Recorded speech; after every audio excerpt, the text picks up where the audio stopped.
I evo nas naše zadnje jutro u Osaki, napuštamo Osaku, idemo brzim vlakom prema Tokiju. Tokio je naša destinacija sljedećih 7 dana.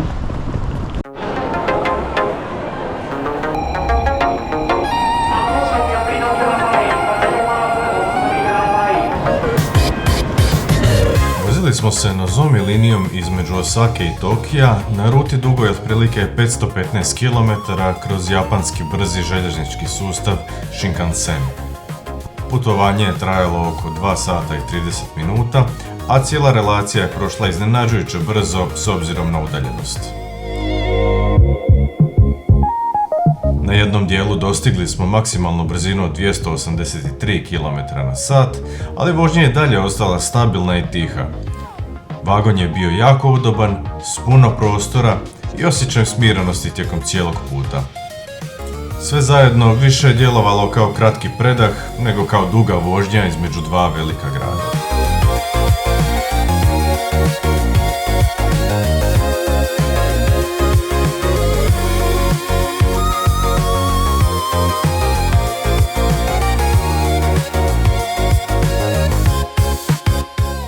Dolaskom u Tokio prvo smo svratili u jedan korejski restoran. Bilo je začinjeno obilno i baš jako fino.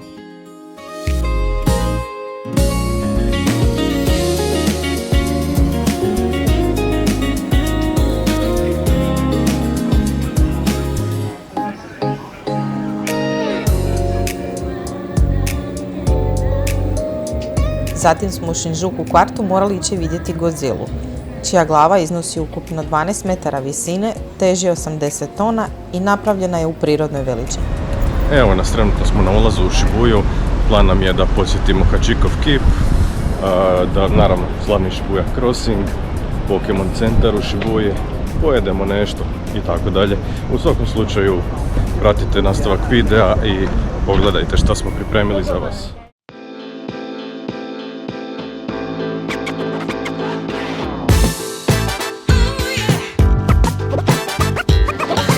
Na Shibuya Crossingu ili ti ga Shibuya raskrižju u jednom zelenom svjetlu zna prijeći i do 3000 ljudi odjednom. Promet se tada potpuno zaustavlja kako bi pješaci mogli prelaziti u svim smjerovima.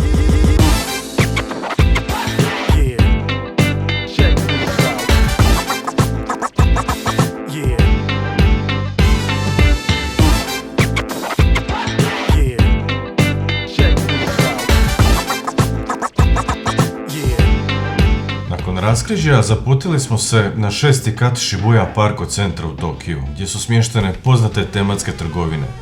Najveća gužva bila je u Pokemon centar Shibuya, koja je jedna od glavnih i najposjećenijih Pokemon trgovina u Tokiju.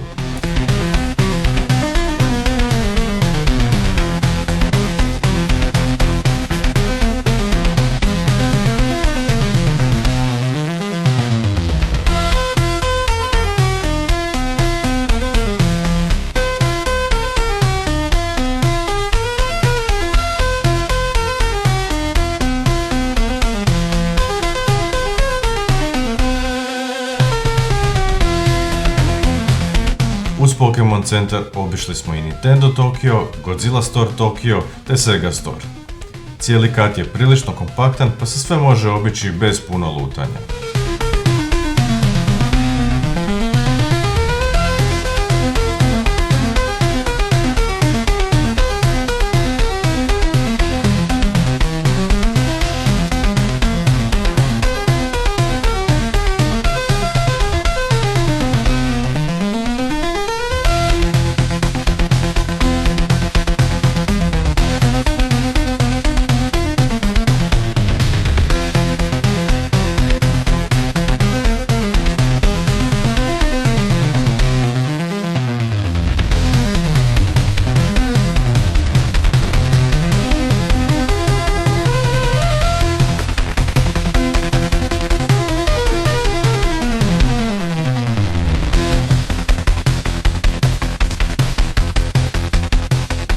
Se našao i Mandrake, trgovina poznata po velikom izboru rabljenih manga, figura i rijetkih kolekcionarskih predmeta iz japanske pop kulture.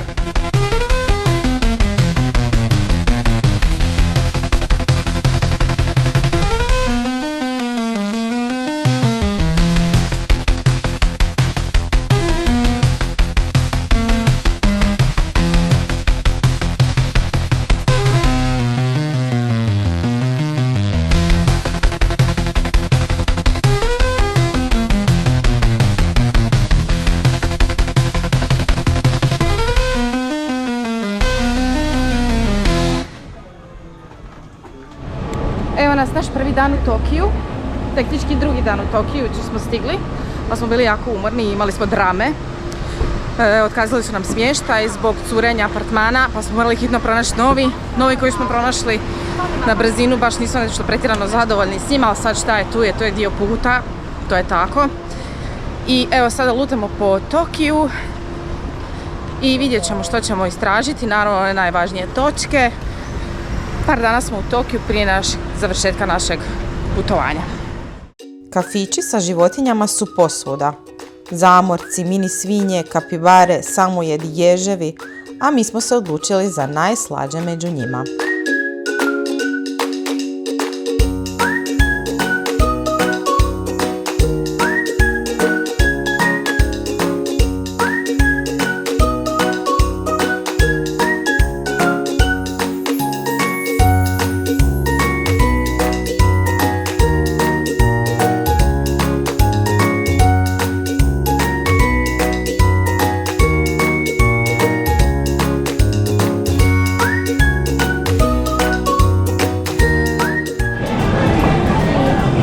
Moji vidra kafe, dakle nešto najslađe što smo u životu iskusili, ali ovo iskustvo, znači u Tokiju, podobavezno.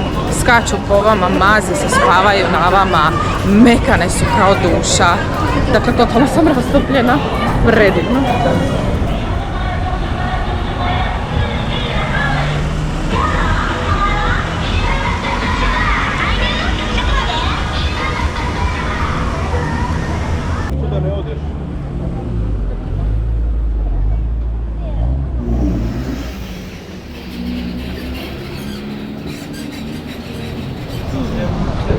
Za izdržavanje ovog tempa u Japanu, crna kava iz aparata.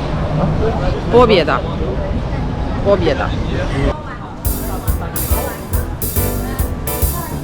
A još jedna pobjeda je bila i posjet u Obey restoranu gdje se suši naručuje putem ekrana i dolazi direktno do stola. U restoranu su dvije pokretne trake na kojima ti hrana stiže odmah nakon narudžbe bez klasičnog serviranja. Sve funkcionira brzo i jednostavno, pa ne moraš čekati osoblje ili naručivanje uživo. Cijeli sistem je praktičan i dosta efikasan, a hrana je friška i ukusna.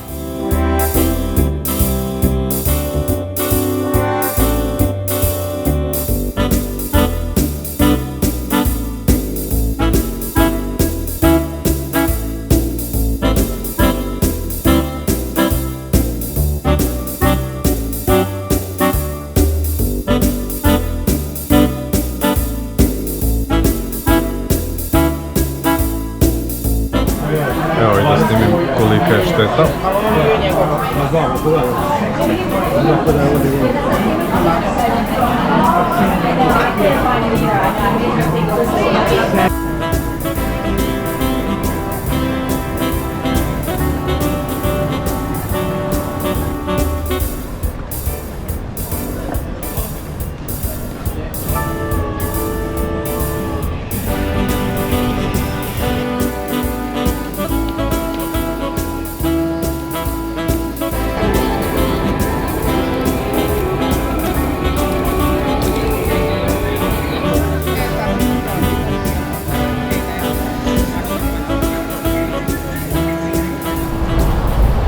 Dan XY68.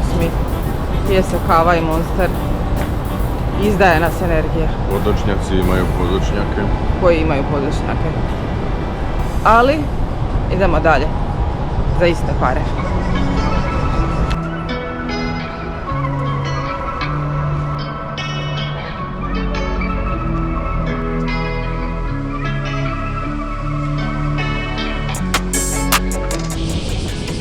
Sad ćemo vam pokazati kako se u Japanu hladi.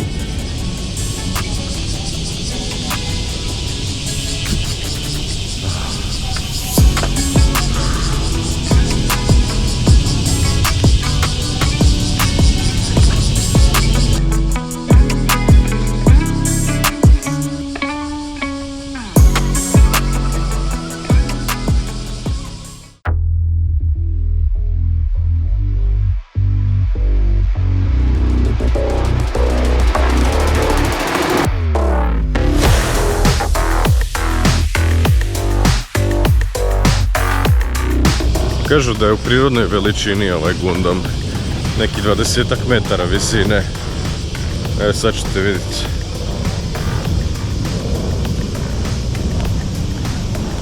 Evo, tu sam mu kod noge, tako u visini stopala samo.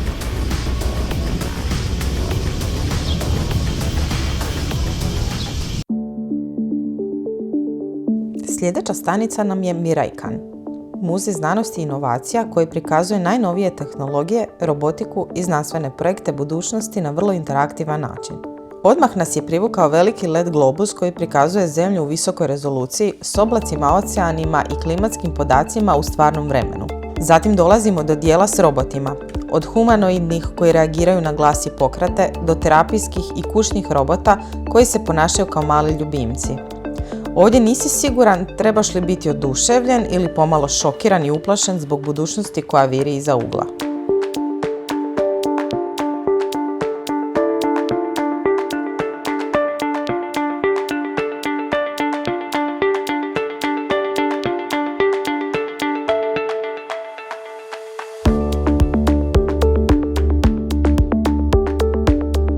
Nakon toga ulazimo u dio posvećen Zemlji i svemiru, gdje se kroz modele, vizualizacije i podatke prikazuje kako naš planet izgleda izvana, ali i što se sve događa ispod površine i u atmosferi.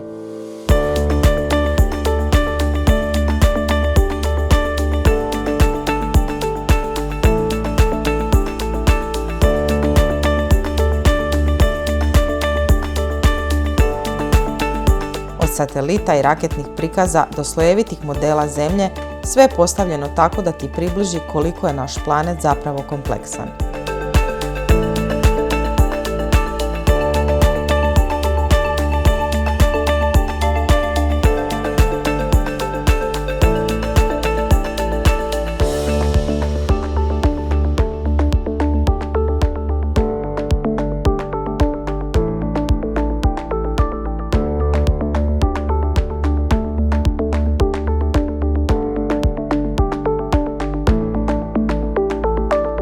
Ovime završavamo prvi dio našeg putovanja u Tokiju, a u sljedećem nastavku gledajte.